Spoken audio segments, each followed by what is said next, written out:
Hello everyone and welcome to Snacky Bones channel. For those of you who are already subscribed to me and been watching my videos, you're probably wondering why the title of this video is The Rainbow Squirrel. And for those of you who are new to my channel and haven't watched my videos, you're probably wondering, why the fuck is this video titled The Rainbow Squirrel? Well, the name Rainbow Squirrel is actually the name for a dream that I had when I was about 8 years old. And this dream, which turned out to be a horrific nightmare that still has a profound impact on me to this day, which was the central focus of the dream, you guessed it, a rainbow squirrel. And this rainbow squirrel, I can imagine it now, even though it's been so many years. And to this day, when I think about that dream, I get like that bad feeling in the pit of my stomach. And I feel scared because that's how horrific this dream was. And I'm making this video because, one, I think it'd be kind of cathartic to narrate this dream. And two, I'd like to ask, for those of you who watch this video, whether or not you have had a dream that's had a similar impact on you, whether you can remember it to a T to this day. So without further ado, I'm going to now narrate the Rainbow Squirrel. All right. So the setting of the dream, it takes place in a forest, way out in the middle of nowhere. It's in a forest, specifically in a men's public restroom. It's one of those public restrooms that you'd see in a national park. Big, long restroom with stalls. And the weird thing about this restroom is that there weren't any roads or any adjacent buildings. It was just this singular restroom way out in the forest. So I'm in the restroom, I'm in one of the stalls, and I'm in the stall furthest away from the entrance to the restroom. And next to me in the other stalls are boys of my age, about 8 years old. And they all look very similar to the boys that I went to school with. And there's about 6 stalls. And the boy in the stall next to me, he tells me, he says, "Don't worry about anything getting in here because that door is locked." And that boy, when he told me that, he sounded very scared. And at the time, I didn't know what he was talking about. Then suddenly I hear a loud bang. And it was the sound of the entrance to the locked door. It was blown open. Massive force, like C4. An entrance to the bathroom just blew up. And right after that, I heard another bang. And that bang was the stall door of the stall nearest to the entrance. That stall door was blasted open right after the entrance. And subsequent to that, I hear a sound. This kid screaming. Kid is dying. He screams for a little while, and then there's just silence. And then right after the silence, another bang. And it's the next stall door that's being blasted open by this powerful force. Again, you hear a kid screaming. The kid is dying. Next stall, another blast. Another kid screaming. Another kid that I know is dying. Finally, the force gets the kid to the stall next over. I hear a blast, and then I know that I'm up next. And at this time, I'm starting to feel really scared.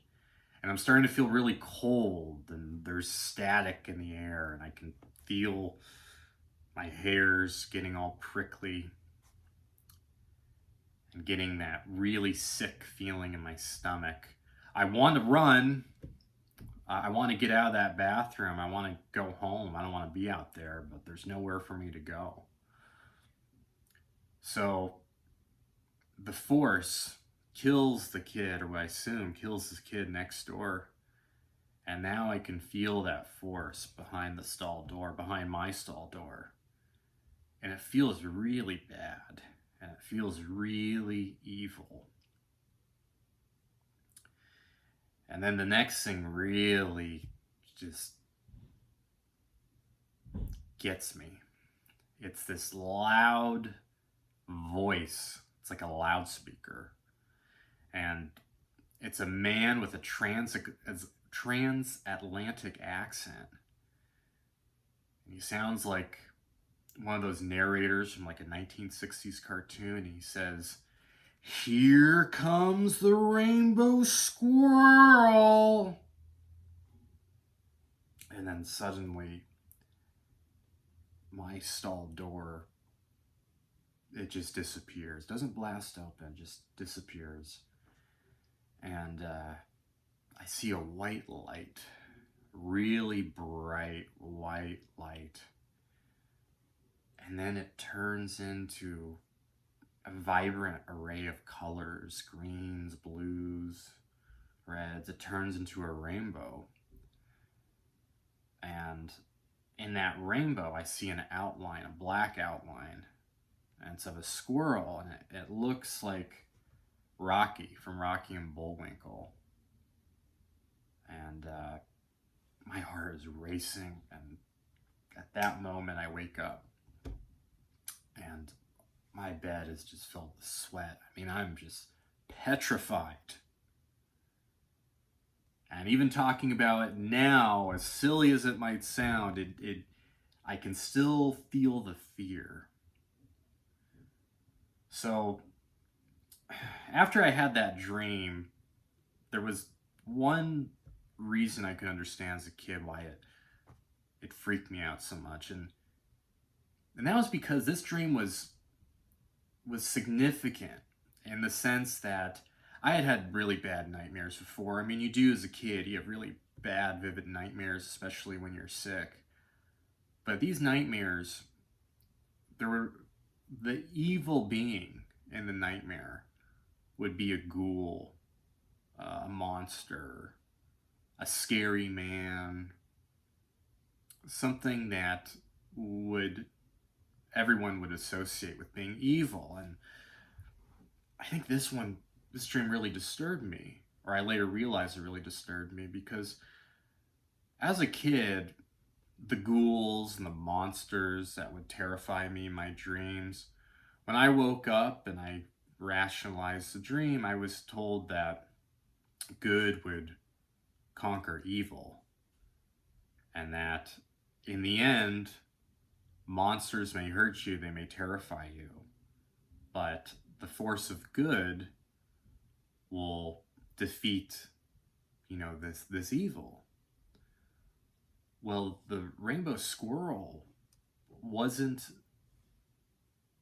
typically what you would find, or what I would find at the time, to be a symbol of evil. That it was more mesmerizing,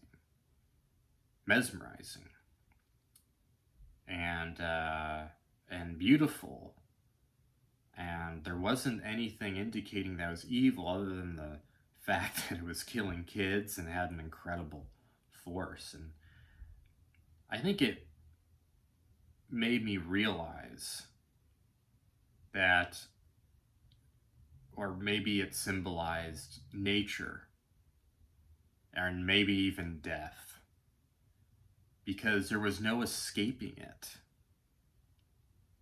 It wasn't going to be overcome. That rainbow squirrel was going to take away my life, and it took away the lives of my classmates, and there was nothing we could do about it. Just like how there's nothing we can do about death in our life. It's going to come, and we just have to accept it. And I don't know, it really troubles me, or at least as a kid, I think that's really why I really felt scared of it. Because for the first time in my life, I really grasped that I was going to die and my friends were going to die. And